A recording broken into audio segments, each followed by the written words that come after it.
कहानी शुरू करने से पहले मेरी आपसे रिक्वेस्ट है कि चैनल को सब्सक्राइब ज़रूर कर लीजिए और वीडियो को कमेंट और लाइक ज़रूर कीजिए।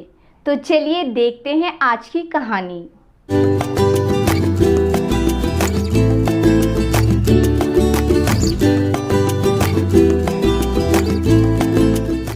एक बार सिंहवाड़ा गांव में एक निर्दयी तहसीलदार की नियुक्ति हुई। जब यह तहसीलदार लगान वसूलने आता तो ऐसा लगता जैसे कोई राक्षस खून चूसने आया था। किसान थर-थर कांपते थे। जो किसान किसी कारणवश लगान नहीं दे पाता था, उसे तहसीलदार के हुक्म पर सिपाही कौड़ों से जानवरों की तरह पीटते थे। एक दिन गोनू झा पड़ोस के गांव में किसी काम से गए थे। संयोग से उसी दिन उस गांव में तहसीलदार आने वाला था। गोनू झा ने देखा कि सारे गांव वाले सहमे हुए थे। सबकी आंखों में भय था। गोनू झा ने एक आदमी से पूछा, क्या बात है भाई? यहाँ जिसे भी देखो वही भयभीत लग रहा है, जैसे उसे फांसी चढ़ाने ले जाया जा रहा हो। वह आदमी बोला, आज तहसीलदार लगान वसूलने आ रहा है। गोनू झा ने तहसीलदार के अत्याचार के किस्से तो बहुत सुने थे, पर आज वे अपनी आंखों से देखना चाहते थे। लगभग सभी किसान अपने लगान का अनाज तोलकर तैयार थे और कुछ ऐसे किसान भी थे जो लगान की पूर्ति नहीं कर पा रहे थे और भय के मारे उनकी हालत बहुत खराब थी। आखिरकार तहसीलदार का लश्कर आ पहुंचा। गोनू झा ने देखा कि तहसीलदार अपने घोड़े पर सवार था। उसकी भयानक आंखें किसानों को घूर रही थी। तहसीलदार अपने घोड़े से उतरा तो मुंशी ने वही खाते खोले और एक एक किसान का नाम पुकारा। सभी किसान अपनी बारी पर अनाज की बोरी लाकर रखते। मुंशी के इशारे पर दो आदमी उसे हाथों में झुलाकर वजन आंकते। फिर संतुष्ट होकर अगला नाम बोला जाता। मगर जब वीगन का नाम पुकारा गया तो एक गरीब वृद्ध आदमी कांपते हुए खाली हाथ तहसीलदार के सामने पहुंचा। यह देखकर तहसीलदार की भ्रिकुटी तन गई और वे गुर्राया, लगान कहाँ है? माई बाप, इस बार फसल धोखा दे गई। अच्छा बीज नहीं मिला तो हम क्या करें? तेरे हिस्से का लगान सरकार को हम अपनी जेब से दें? माई बाप, हमारी सरकार तो आप हैं। आप ही गरीबों के अन्नदाता है। हम पर दया करके इस बार क्षमा करें। अगली बार मैं पिछला भी चुका दूंगा। तहसीलदार ने वृद्ध को एक लात जमाई और बोला, हमें मूर्ख समझता है? सरकार ने हमें ये जिम्मेदारी इसलिए नहीं दी कि हम दया करते फिरें। हमें वेतन इसलिए मिलता है कि हम सरकार के काम को ठीक से करते हैं। तेरे जैसे कितने ही मिलते हैं। अगर सब पर दया ही करते रहे तो वसूली हो गई। माई बाप, मेरे पास कुछ है ही नहीं। रुक, अभी तुझे पता चलेगा। तहसीलदार ने सिपाहियों को संकेत दिया, इस कंगले की खाल उड़ेल डालो ताकि और लोगों को भी सबक मिले। सिपाहियों ने बड़ी निर्ममता से उस वृद्ध पर कोड़े बरसाने शुरू कर दिए। बेचारे वृद्ध की चीखों ने लोगों का कलेजा थर्रा दिया। गोनू झा भी उस अत्याचार पर सहम उठे। तहसीलदार का ऐसा जुल्म उन्होंने पहली बार देखा था। कोड़े तब तक चलते रहे जब तक वृद्ध बेहोश ना हो गया। तहसीलदार ऊंची आवाज में बोला, मेरा नाम शेर सिंह है। देखा तुम सबने, लगान ना देने का क्या नतीजा होता है। हम अपने काम में कोताही नहीं चाहते। आगे से ध्यान रहे कि जिसने भी लगान में एक दाना भी कम दिया उसका क्या हाल हो सकता है। चाहे कुछ भी करो, हमें लगान चाहिए। गोनू झा ने उसी समय प्रण लिया कि कभी अवसर मिलेगा तो उस क्रूर तहसीलदार को सबक जरूर सिखाएंगे। गोनू झा वहाँ से अपने गांव लौट आए। कई दिन तक उनके दिल और दिमाग में उस वृद्ध किसान की चीखें गूंजती रही। उनके गांव में भी उसी तहसीलदार के जुल्म की चर्चा हो रही थी और चिंता का विषय तो यह था कि इस बार ज्यादातर किसानों की फसल अच्छी नहीं हुई थी। गोनूझा इसी विषय में सोच रहे थे कि इस बार कैसे जुल्म का तांडव होगा और किस प्रकार उस क्रूर अफसर से गरीबों को बचाया जाए। आखिर बहुत सोचने पर उन्हें एक उपाय सूझ ही गया। वे उसी दिन मैले कुचले कपड़े पहनकर सिंहवाड़ा पहुंच गए। वहां तहसीलदार का बंगला पूछकर उसके फाटक पर पहुंचे। दरबान ने उनका रास्ता रोका और पूछा, क्या बात है? गोनूझा बोले, साहब, मैं बहुत गरीब आदमी हूँ। मेरा इकलौता बेटा बहुत बीमार है। उस पर कोई जादू टोने का असर है। मैंने सुना है कि तहसीलदार साहब बड़े ही धार्मिक इंसान हैं। यदि उनकी दाढ़ी का एक बाल मिल जाए तो मैं उस बाल का ताबीज अपने बबुआ के गले में डाल दूंगा और वह बिल्कुल ठीक हो जाएगा। ऐसा मेरा विश्वास है। दरबान झल्लाया और बोला, क्या बकवास कर रहा है? साहब, बड़ा उपकार होगा यदि आपकी कृपा पड़ जाए। मेरा बबुआ बच जाएगा। साहब की जय जयकार होगी। दरबान हंसने लगा। कैसे मूर्ख देहाती से पल्ला पड़ा है। उसने वे मजेदार बात साहब को ही बताने का विचार किया। तो यही बैठ, मैं साहब से पूछकर आता हूँ। गोनूझा वहीं जमीन पर बैठ गया। दरबान अंदर चला गया और बहुत देर बाद लौटा। तहसीलदार भी उसके पीछे था, जो मुस्कुराता हुआ आ रहा था। गोनूझा दंडवत हो गए। तहसीलदार बोले, उठो उठो, बताओ क्या बात है। गोनूझा ने अपनी समस्या बताई। अरे भाई, तुम्हारे बबुआ को वैद्य को दिखाओ। अन्नदाता ओझा जी ने कहा है, यदि बड़े अफसर की दाढ़ी का एक बाल मिल जाए तो बबुआ ठीक हो जाएगा। गोनूझा ने ये कहते हुए उनके पैर पकड़ लिए और बोलने लगा, दया करे हुजूर, मेरा इकलौता बेटा बच जाएगा। आखिरकार तहसीलदार पिघल ही गया। दाढ़ी के एक बाल से उस मूर्ख देहाती को टाल देना उचित था। उसने अपनी दाढ़ी में से एक बाल तोड़ा और गोनूझा को दे दिया। सरकार की जय हो बोलते हुए गोनूझा ने बाल को माथे से लगाया और सहेज कर अपने अंगोछे के कोने में बांध लिया। फिर तहसीलदार को लाख दुआएं देकर गोनूझा लौट पड़े और कई दिन बाद भरौरा गांव में ऐलान हुआ कि कल तहसीलदार लगान वसूली के लिए आ रहे हैं। सब किसान लगान तैयार रखें। सारे गांव में हड़कंप मच गया। लोग भयभीत हो गए। चौपालों पर बैठकर आने वाले संकट की चर्चा होने लगी। आखिर सबने गोनूझा के शरण में जाने का ही विचार किया। इस मुसीबत से हमें गोनूझा ही बचा सकते हैं। अकेले वही ऐसे हैं जो बुद्धि के साथ साथ माँ काली की कृपा भी रखते हैं। उनके पास जरूर कोई उपाय होगा। चलो चलो, देर मत करो। सारा गांव उमड़कर गोनूझा के घर पहुंच गया। कई गरीब किसानों ने तो रो रो कर अपने ऊपर आ रहे संकट का उपाय पूछा। गोनूझा ने कहा, भाइयों, आप सब निश्चिंत रहें।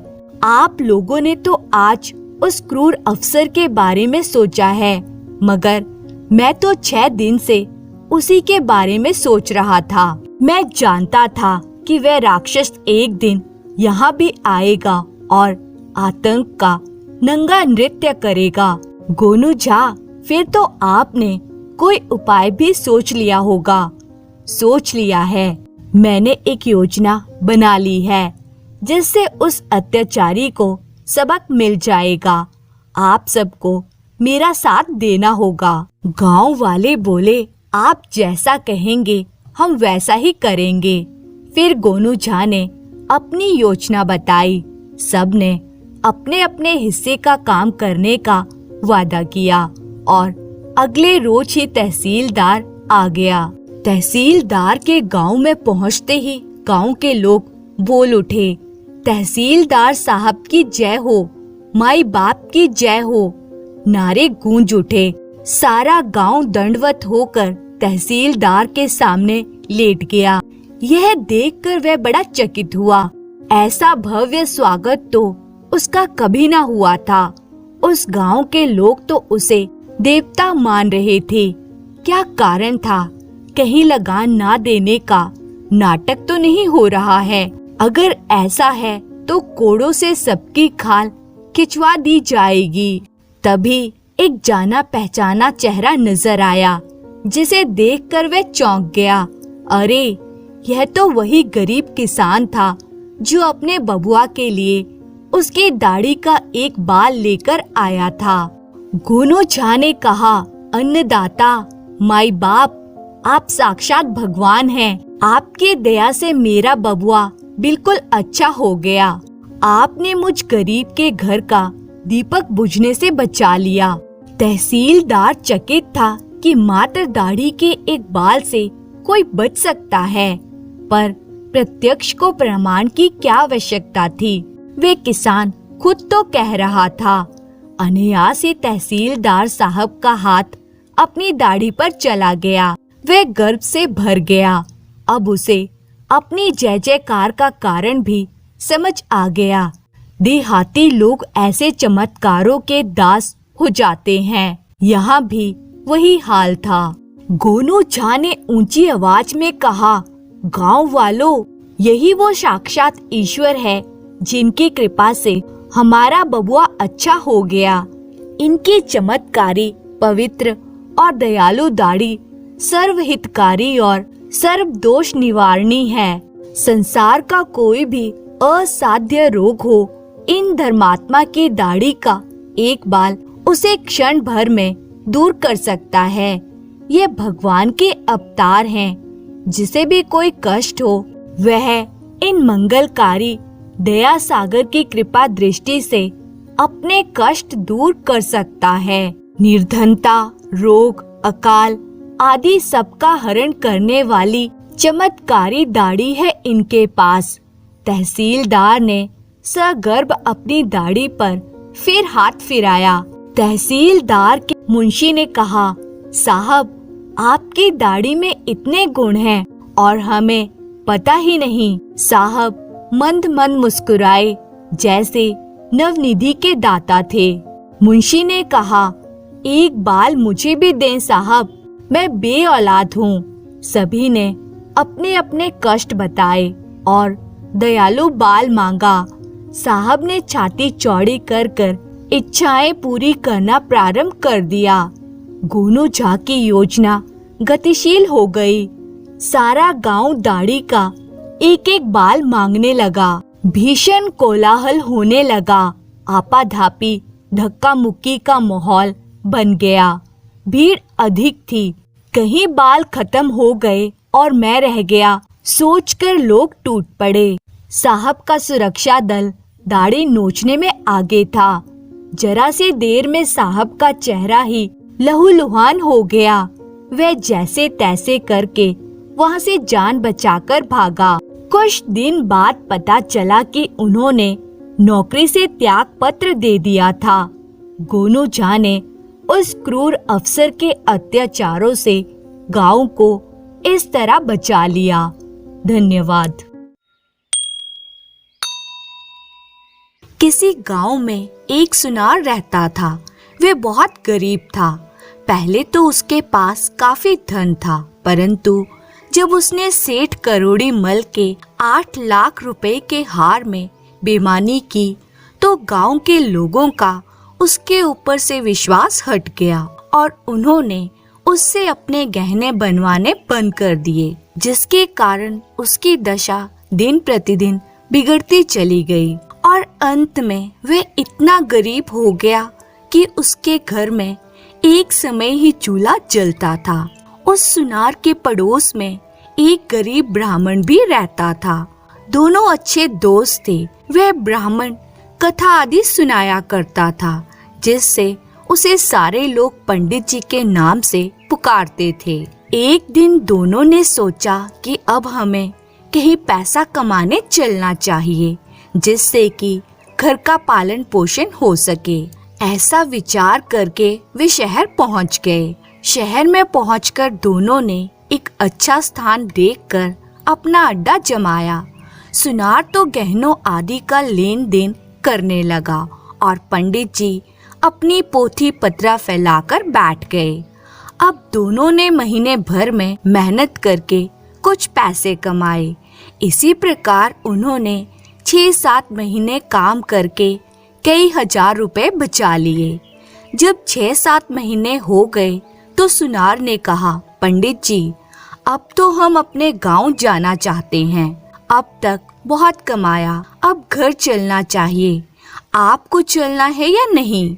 पंडित जी ने उत्तर दिया, भाई, मुझे तो जाना नहीं, तुम चले जाओ, परंतु ये मेरे 5,000 रुपए मेरी पत्नी को दे देना। यह कहकर पंडित जी ने सुनार को 5,000 रुपए दे दिए और एक सरकारी कागज मंगवाकर उस पर सुनार से लिखवा लिया कि पंडित जी ने मुझे 5,000 रुपए उनकी पत्नी को देने के लिए इस तारीख को दिए हैं। यदि मैं इन रुपयों को उनकी पत्नी को नहीं दूं तो वह मुझसे 10,000 रुपए ले लेंगे।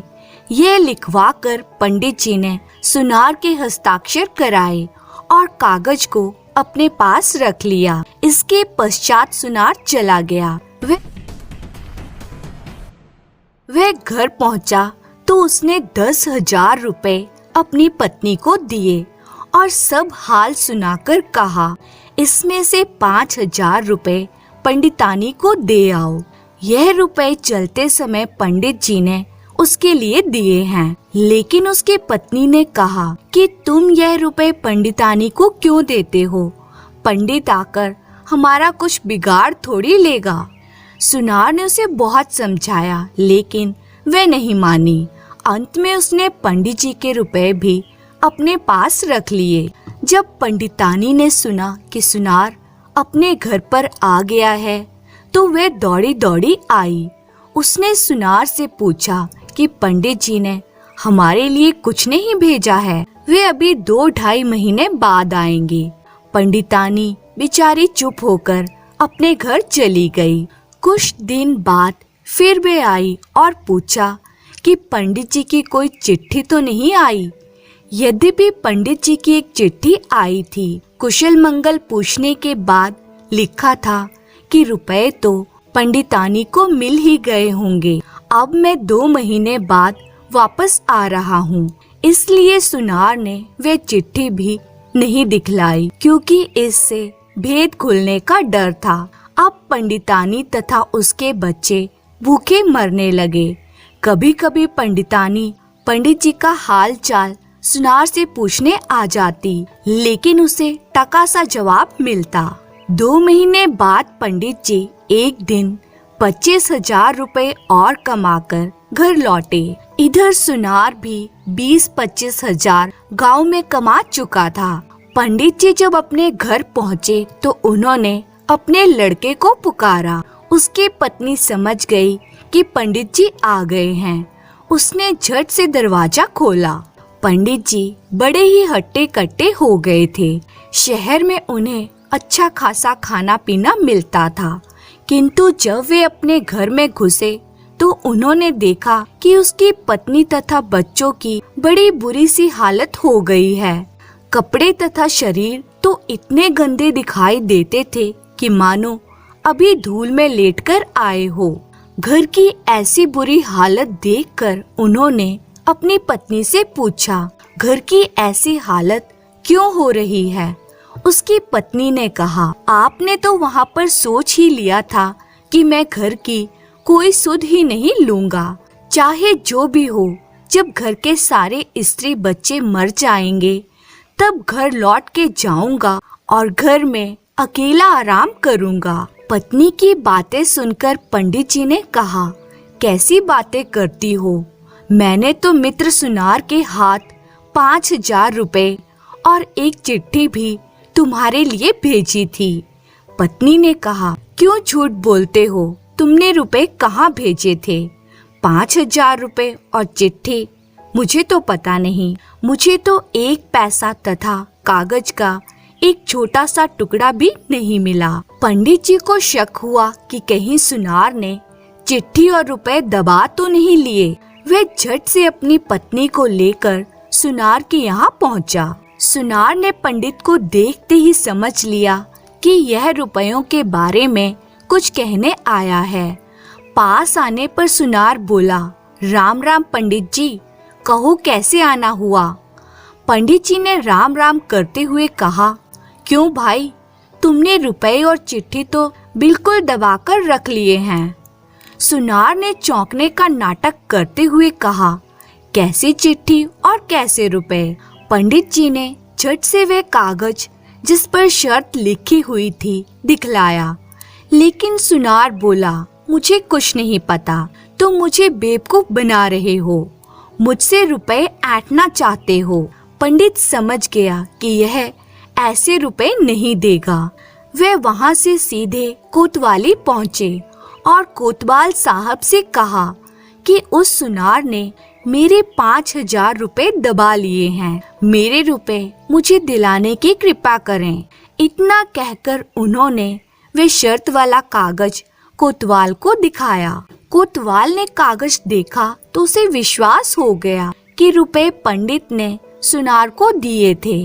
वह उसी समय 2 सिपाही लेकर पंडित जी के साथ चल दिया। जब वे चारों सुनार के घर पहुँचे तो वह सुनार सिपाहियों और कोतवाल को देखकर बहुत डर गया। उसने वहां से भागना चाहा, लेकिन उसे झट से एक सिपाही ने पकड़ लिया। कोतवाल ने सुनार से पूछा, पंडित जी के रुपए कहाँ हैं? सुनार ने आश्चर्य दिखाते हुए कहा, कैसे रुपए? कोतवाल ने वे कागज दिखाया और कहा, देख यह रहा रुपए देने का प्रमाण। सुनार उसे देखकर बोला, यह बिल्कुल झूठा है। कोतवाल ने जब ये सुना तो उसने बगल में से कोड़ा निकालकर तड़ाक से सुनार को जमा दिया और कहा, और ये हस्ताक्षर किसके हैं? यह सुनार की मोहर किसने लगाई? कोड़ा पड़ते ही सुनार डरते हुए बोला, सरकार सच कह रहा हूँ, मैंने रुपए नहीं लिए। इतने में एक सिपाही उसके कमरे में से एक चिट्ठी उठा लाया तथा कोतवाल को चिट्ठी देते हुए बोला, देखिए हुजूर, ये किसकी चिट्ठी है? कोतवाल ने चिट्ठी लेकर पढ़ी। यह वही चिट्ठी थी जो पंडित जी ने सुनार को दी थी। कोतवाल ने उसे पढ़कर कहा, देख दूसरा प्रमाण ये रहा, या तो सारे रुपए लाकर दे दे, नहीं तो इतनी मार लगाऊंगा कि होश ठिकाने आ जाएंगे। अब सुनार बहुत डर गया। उसने झट से 10,000 रुपए लाकर पंडित को दे दिए। लेकिन कोतवाल ने कहा, अभी 2,000 रुपए और सजा के रूप में पंडित को दो।